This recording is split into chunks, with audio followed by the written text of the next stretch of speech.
In creating my Miskasuin and Kichi Aso Tamatuan art piece, I knew I needed to create through my artistic medium, music. Music is at my center and helps me to understand the world. Because of this, I chose to tell my treaty story through song in order to show my treaty relationship journey, incorporating both my song and the songs of Indigenous voices from Treaty 4. To begin the piece, I selected a familiar hymn within my Christian tradition. This piece represents my understanding of the sacred through ritual services and ceremonies. As well, this piece represents my post-secondary schooling within the music department, where perfection is striven for always. In honesty, this institutionalization has taken the sanctity from song I once held dear. Because of this, I sought to sing in a more raw style, thinking less of vibrato, pitch, and timbre, and more about the message behind the piece. The second verse of the song adds harmony beneath the melody to represent my beginnings in the ECCU course.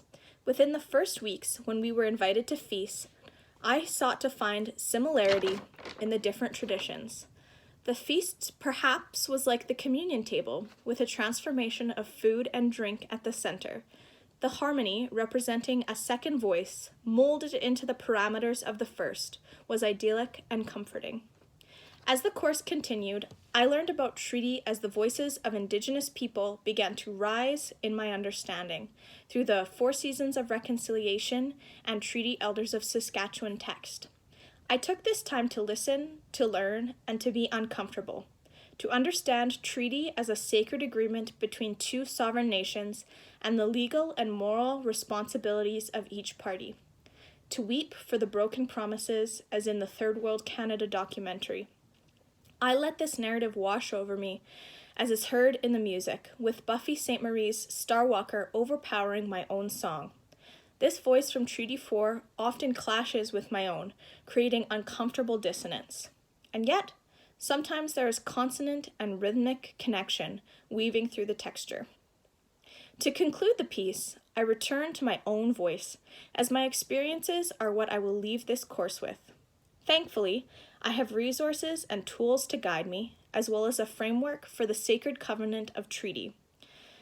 However, I am not alone.